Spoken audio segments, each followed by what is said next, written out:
Tá, aí a gente teve uma sacada. Eu tive uma... Porque eu fazia propaganda, né? Então eu sempre fui meio assim, tipo... vamos ter uma ideia de fazer um negócio meio... diferente, assim, né? E eu já curti os clipes do Foo Fighters, né? Que sempre os clipes do Foo Fighters é alguma sacada louca, assim, Cara, né? eu achava muito massa eles faziam aqueles clipes deles. Eles se vestindo de mulher e tendo uma história que eles atuam, assim, isso, sempre, pra mim isso sempre tem uma coisa de muita comédia, referência, assim, né? E aí eu falei assim, vamos botar o Rick Bonadil, um cara fazendo o Rick Bonadil, tá? Como se fosse o Rick Bonadil, que é o cara mais bombado da época do Twitter ainda. Era o Twitter mais bombado na época. E vamos, tipo, mostrar como se a nossa banda tivesse querendo correr atrás dele, mostrar o material e tal. E vamos ver o que acontece, né? Vamos fazer isso aí. Daí tá. Aí a gente tinha uma produtora lá em Canoas, que a gente meio que ajudava as bandas da cena ali e tal, né? Daí a gente fez o videoclipe, participou um pouco da produção ali e tal. E ficou bem legal o resultado, assim, né? Qualidade de vídeo, assim. Na época, acho que foi quando começou a ficar mais acessível tu pagar pouco e ter um clipe Bom. Tem uma 5D gravando. tipo isso, né? Nessa época, assim. Em 2010, né? Por aí. Aí tá, a gente fez o clipe lá e ficou engraçado. Ficou muito bom, realmente, né? E a música é do Cadu, do outro compositor que era da banda. Desse clipe. Né? E com alguns ajustes meus, assim, só, tá? Só que daí, tá, beleza, a gente fez a música e, tipo, o pessoal gostou pra caramba, assim, e nos showzinhos que a gente fazia e tal, o pessoal cantava e tal. Todas as promessas, né? Todas as promessas. Só que aí tinha uma hashtag lá no Twitter do Rick Bonadil, que era Ouve Bonadil. Ouve o Bonadil. Ouve Bonadil, hashtag Ouve Bonadil. Pra ele ouvir as músicas. Até hoje ele faz isso, né? Só que de outras formas, assim. E aí teve uma loucura lá que deu no Cadu uma vez que ele Ficou o dia inteiro. ficou o dia inteiro mandando spam pro cara, assim. Ouve essa porra, mano. Hoje tu vai ouvir essa porra. Não, esse aí tem o... Ali foi o... O dia que ele tava acordado, ele fez... Exatamente. Que o Cadu, ele tinha problema com sono, assim. Também tem problema duro pra caramba. Eu não sei se ele tem até hoje, assim. Talvez não seja problema ao sono, o problema seja acordar, né? Com sono ele era de boa, né? Que nem perguntaram pro Keith Richards se ele tinha problema com as drogas. Ele falou, não, com as drogas eu não tenho problema, só tenho problema com a polícia. E com as drogas Melhor resposta, né? Bom, mas enfim, aí o Bonadil viu o clipe. E a gente tinha, banda independente, tocando em festivais, cena emo e tal. Mas esse clipe chegou a sair em algum lugar? Não, só no YouTube, eu acho. Internet, eu acho que a galera divulgava. Aí já caiu, que já tinha no YouTube, então. Já tinha caído na MTV? Não. Nunca rolou na MTV. Só mandar ela rolou na MTV. Só mandar. Assim. Aí, a gente foi através do Twitter mesmo. Daí ele respondeu assim, não sei o que, muito engraçado, muito boa. E muito boa a música, não sei o que. Aí eu me lembro do... Pra ele responder já era uma coisa... Sim. Como é que foi a reação de vocês vendo isso? Foi tipo meio como se tivesse ganho na Mega Sena. Só que sem o dinheiro. Exatamente, só a sensação. Assim. Aí, não, sério, e aí a gente respondeu e começou a conversar entre a banda. Tu viu ali, não sei o que, o Rick, cara, eu não acredito, não sei o que, aquela loucura assim. E aí, vamos responder então e mandar o telefone pra ver se a gente consegue. Aí eu, posso, era DM na época, né, as DM, né? Posso te mandar mensagem de DM, não sei o que. Aí, pra gente se falar mais, né? Tipo, claro, não sei o que, anota aí meu número. Já mandou o número, assim. E eu já mandei o meu número, né? Aí no mesmo dia tocou o telefone lá em casa e eu atendi. Fiquei uns 10 minutos com ele no telefone. Foi tu que atendeu ou foi a mãe que atendeu? Fui eu que atendi. E a tremedeira? Acho que foi eu que atendi. E a tremedeira? Cara, fiquei assim, estado meio de choque, assim, sabe? Porque assim, ele era produtor dos Mamonas Assassinas, que foi a primeira banda que me fez, assim, querer viver disso, assim, sabe? Querer Foi a que deu o pé inicial, assim. E eu me lembro que eu te via levar ele, pra música. que eu via ele nos programas de ídolos, não sei o quê. E o Kiko verdade. falou, esse cara é foda, é meio marrento, não sei o quê, mas é foda. É que na verdade eu acho que da galera daquela época ninguém meio que sabia que era. Não sabia muito bem quem era o Bonadil, né? A gente é que sabia mais quem era o Bonadil. Que a gente tava bem inteirado, assim, né? Mas as bandas não sabiam quem era o Bonadil. Será? Eu não sei, acho que não. As bandas. É que ele já tinha produzido Acho que já tava o Charlie Brown, né? Daí de já tinha repente uma sim, sequência né? De muito repente, Charlie Brown e os Mamonas, né? Que CPM também, Los Hermanos, eu acho que nessa Pepe e época... Neném. Floribela. Agora vocês ficaram por... Como é que é o anão, aquele, como é que é o... Tem Tem Rodolfo. Ele produziu o ET Rodolfo. Eu tenho que ir no banheiro, galera. Tem que... Dá vontade, é a esquerda ali. Caraca, o ET Rodolfo também. Eu tive um baque agora. Ele vai procurar a biografia. Por isso que hoje em dia, quando ele fala não sei o que lá de música boa, eu fico assim... Aquele meme, ué, Como assim? E como é que foi a conversa com ele, cara?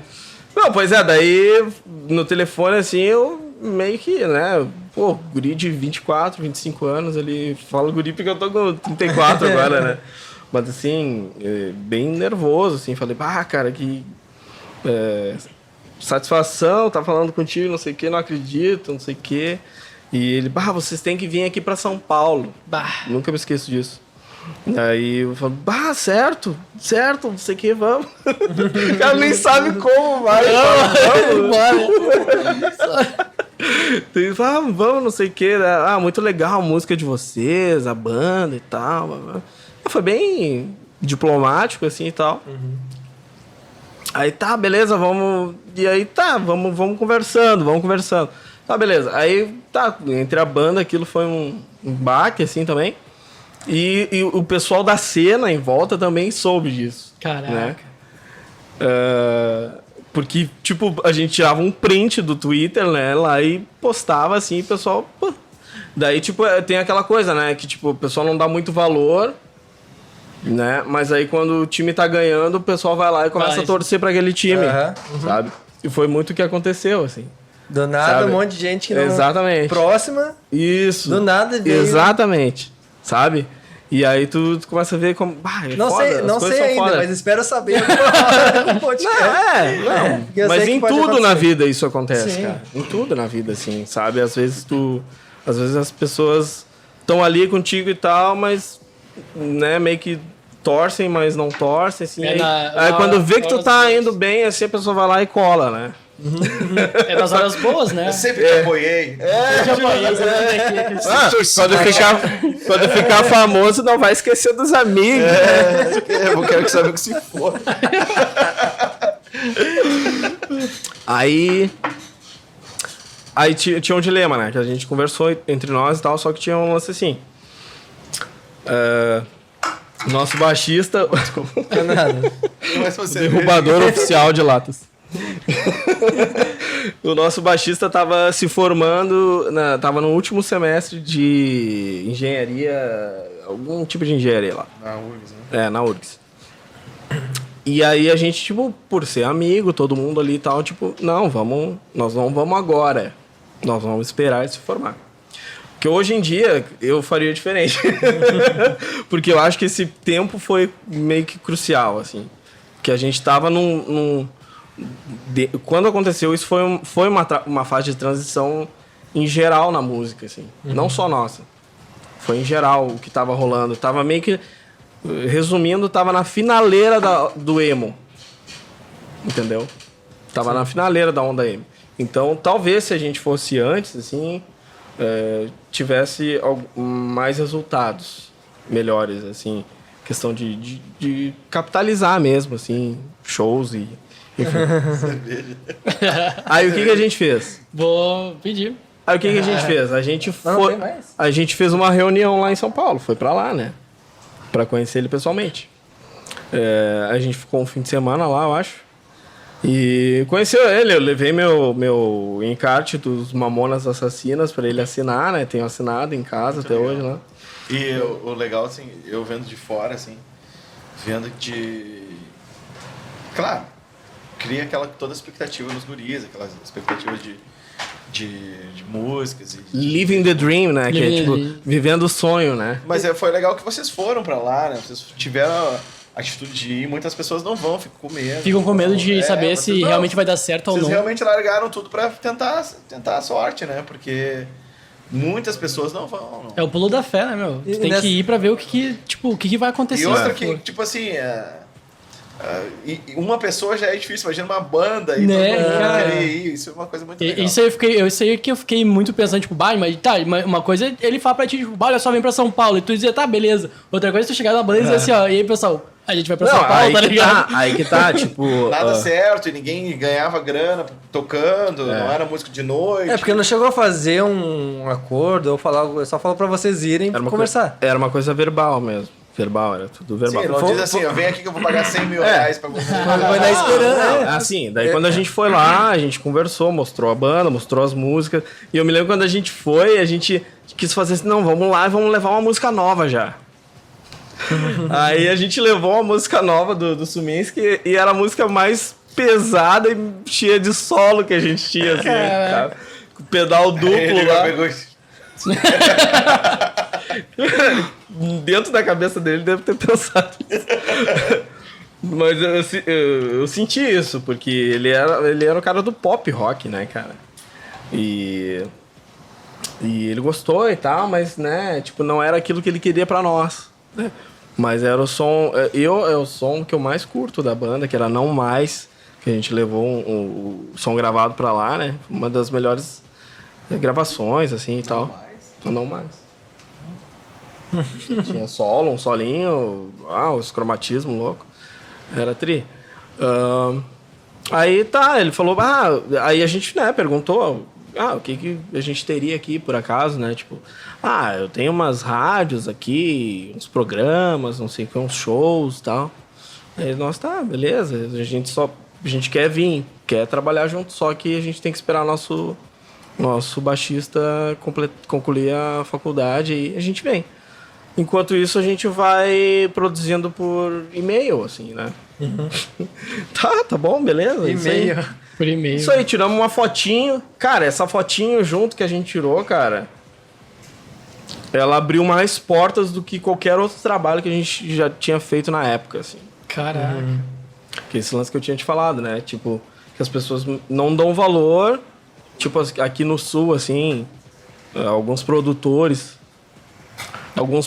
que não davam valor ou coisa assim, começaram a olhar pra gente e pensar assim, como é que esses caras chegaram lá? Entendeu? Aham. Eu lembro que a gente tava naquele show que vocês tocaram no Pepsi on Stage, que tava um dos produtores aqui de Porto Alegre, que falou, vocês vão pro Rick Bonadio, não sei o que e tal, vocês vão pro cara. Qualquer coisa, fala comigo, né? Uma coisa assim, ele falou, né? Sim. Quem falou isso? Quando se voltarem, fala comigo. Coisa assim. Tipo isso. Quem era esse? Um dos produtores aqui de bandas aqui do Rio Grande do Sul. Cresceram o olho daí. Oportunistas. Começaram a enxergar, assim, né? Com outros olhos, digamos assim, né? Nesse tempo tava tocando na Mandalena. Sim, Mandala foi até 2011, 12, 13, não, acho que 11. E a gente tava bem nessa época? 2010, né? Nessa época que a gente não tinha ido ainda foi em 2010. Aí, depois dessa foto, a gente conseguiu tocar no Pepsi on Stage, que foi o meu maior show, assim, da minha carreira até hoje foi. O público, acho que... Quantas mil pessoas cabem no Pepsi? No Pepsi cabe umas 5, né? 5 mil, mas tinha umas 3 mil por aí, né? Por aí. Mas... E era Tava lotado. era nós... A Stab, era NX0, A Stab. Fresno, Estraga. e o CPM, cara. O CPM? O CPM tinha dado uma voltada naquela época ali. E tinha mais um cara que era um cantor solo, que eu não me lembro o nome. Fiuk. Não. Então, porque eu me lembro que assim, tipo, nessa época tinha várias bandas assim, tipo a Do You Like... A Topas, que tocavam já no certame, né? E a gente era fuleiro, assim, né? E aí depois que apareceu essa nossa foto com o Bonadio nas redes aí, que daí começaram a querer botar a gente junto nas festas, nos shows e tal, né? E aí a gente foi fazendo isso, mandando música por e-mail, coisa e tal, fazendo uns showzinhos aqui e tal. E aí a gente foi em agosto de 2011. Agosto de 2011? Acho que foi, agosto de 2011. Tem alguém na cozinha aí. Não, é do vizinho. Ah, tá. A gente foi em agosto de 2011 de ônibus, acho, Aproveita, 16. Davi. Vai buscando ali pra nós o... Zé Delivery. Isso. Propaganda de graça. Às 16 ou 18 horas de ônibus, né? Isso tá tudo documentado, tá, pessoal? Tem um monte de coisa no YouTube lá. 16 a 18 horas de ônibus. É, por aí. Acho que é 18, cara. É 18, né? Pelo menos na minha época era 18. Enfim, aí a gente alugou um apartamento. Um apartamento para morar os 4 da banda, mais um amigo produtor da época, né? Enfim, a gente ficou um ano nesse apartamento, né?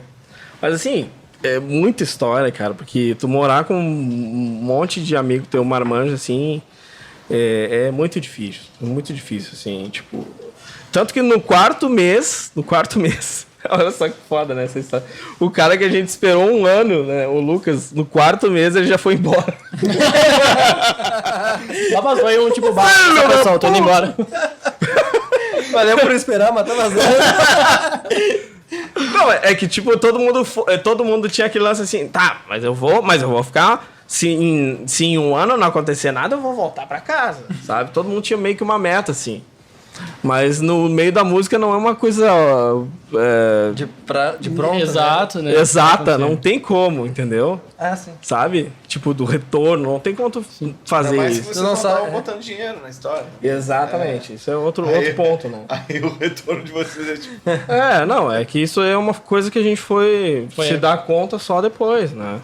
Que tipo assim, quando a gente tava lá morando, a gente morava longe até do estúdio, né? A gente pegava ônibus, metrô. Quando vocês foram morar lá, não, a gente pegou um aluguel perto do estúdio. O Lucas Isso foi uma mentira dele, né? O Lucas perto do estúdio, não sabia. 3 horas longe do estúdio. É que talvez assim, pra lógica de São Paulo era perto, porque São Paulo é gigante, cara. Então pra eles é pertinho aqui, é uma caminhada de 2 horas, assim, lá, tá ligado? Tá louco. É umas coisas assim, bem loucas. Mas Né? vocês chegaram a gravar um CD com ele, né? Um EP com ele, e gravaram também música inédita do Mamonas. Isso que eu tava esperando chegar. Isso foi no segundo ano, assim, porque, tipo, no primeiro ano que aconteceu foi... E foi pro reality. porque assim, o frustrante mesmo, que nem perguntaram ali do primeiro ano, que saíram 2 no primeiro ano. 2 integrantes da banda original, né? Porque realmente era isso, a gente ficou numa geladeira, assim, sabe? Tipo, ele convidou a gente pra ir lá e tal, mas quando a gente tava lá de fato, tipo, a gente... era muito difícil entrar em contato. Não era se ao total eu tive 6 reuniões com ele, foi muito, em 2 anos e pouco, assim. Ah, sim. Né? Cara, era muito No máximo eu ficava assim, tá, e aí? Mandava um e-mail, tá, e aí? Aquele negócio lá, não sei o que, oi, tudo bom? Tentando fazer aquele, né? Ai, em breve, sabe? O cara ficava sendo enrolado. Vocês são muito bons. Estamos quase lá. Continue Essa assim. música é ótima, não sei o que. Daí o cara tá aqui, nós em Canoas, cara, a gente não tinha nada a perder, entendeu? Mas lá... Lá, aí a gente, pela referência, pensava assim, cara, o que esse cara falar pra nós é como se Deus estivesse falando, a gente tivesse que obedecer. Por isso que no primeiro ano a gente ficou focado em não fazer nada a não ser ficar disponível pra ele. Entendeu? De plantão. Exatamente. Só que assim, aí a gente, com o passar do tempo, começou a ver que, tipo, existiam outras bandas na volta. Tipo, sei lá, vem uma banda do Ceará, uma banda do Amazonas, uma banda de qualquer parte do Brasil pra lá, pra ficar na volta. E aí, digamos que ele se interessava por essas bandas, né? E aí, essas bandas pagavam, assim, digamos que por mês, assim, pra ser produzido. Uhum. Tipo, porque além desse trampo de produção que ele fazia, ele tinha um trampo de, tipo assim, quem quisesse gravar lá, gravava. Entendeu? Porque ele já tava na TV essa época? Já era. Então tinha bastante gente pra... Sim. E aí... Vendia uma assessoria artística também, escolha de repertórios. Sim. E eu me lembro uma coisa, assim, que pra mim, assim, foi bem... Eu me senti tipo Chaves, assim. Foi tipo assim, que nós estávamos nas pré-produções, assim, das músicas e tal. E eu fui lá um dia, não sei o que eu fui fazer, não me lembro agora. E tava um cara da Capricho gravando, assim. Um cara que tinha tipo um reality show da Capricho, eu acho, né? Garotos da Capricho, uma coisa assim. Tá. E o guri... da revista. E o guri tava lá gravando dentro do estúdio, assim, e nós, tipo, fazendo as pré-produção, assim, lá atrás na fila, né? E aí eu me lembro que eu via isso, assim, eu fui no estúdio, eu tinha acesso ao estúdio, né?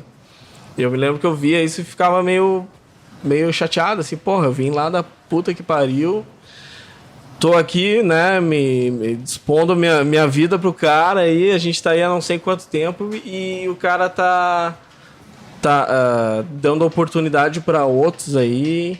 Não tava gravando vocês, tava gravando. E não tava gravando a gente, tava gravando o outro porque era mais midiático pra ele, né? Porque tava mais... Tava no hype da... Exato, entendeu? Então, essas coisas, assim, aconteceram muitas, assim, né? Mas esse eu me lembro, é um exemplo que eu me lembro que eu me peguei sentado pensando lá, assim, sabe? Frustrou. Com certeza. E esse foi o primeiro ano, né? O primeiro ano de várias coisas, assim. E... tanto que no segundo ano, quando a gente fechou o primeiro ano, a gente fecha o contrato do apartamento, né? Era 1 ano o contrato do apartamento. Inclusive, né, durante esse 1 ano, tinha um produtor nosso, que era amigo nosso, que vazou fora e deu um golpe na gente, assim. Tipo assim, ele... Quem nunca levou um golpe? Era... Digamos que o apartamento era dividido entre 5. E aí tinha um contrato pra cumprir, né? Uhum. Tipo, se tu sai, tu vai continuar pagando, né? E eles sumiu, assim, e não pagou mais, né? E aí ficou mais pesado pra gente ficar lá e pagar com menos pessoas, né? Sim. Então, várias dificuldades, assim, até de não só de trabalhar com a produtora Midas e tal, mas de sobreviver, né, cara? Antes de tu conseguir trabalhar, tu tem que sobreviver, né? Sim. Então tem tudo isso. E aí no primeiro ano encerrou o contrato ali, 1 ano e tal. Aí eu me lembro que eu falei assim, a gente tava meio... já a formação defasando, assim, né? Já quase não tinha mais ninguém do original, né? Eu falando assim, cara, a gente vai embora aí, porque realmente não tá dando retorno pra nós, assim, do que a gente esperava, né? De tudo que a gente esperava. E aí eu me lembro dele falando no telefone, não, fiquem aí mais um tempo, não sei o quê. Porque, pra mim, a minha vida pessoal, assim, tava muito ruim, cara. Eu tinha perdido... a minha avó tinha falecido e eu não pude vir no enterro dela porque eu não tinha dinheiro pra vir viajar de avião, sabe? A minha namorada da época tinha terminado comigo, assim, e eu também fiquei muito sem chão, assim. Então... Tudo junto. Foi tudo muito logo, assim, cara. Tudo no mesmo ano, assim, sabe? Então eu tive que ter muita resistência e persistência, assim, né? Do que eu realmente queria fazer. Daí nesse telefonema ele falou assim, não, fiquem aí mais um tempo aí que vai rolar uns lances legal pra vocês aí, que vai ter um programa de TV e tal. E acho que vai ser bacana e tal. Gente, eu só vou lavar a mão pra contar os cookies pra vocês não ficarem sem comer. Claro. Mas vai falando. Não, eu acho que agora o Kiko pode contar alguma coisa, já falei demais. Não, mas aí depois eu continuo essa história.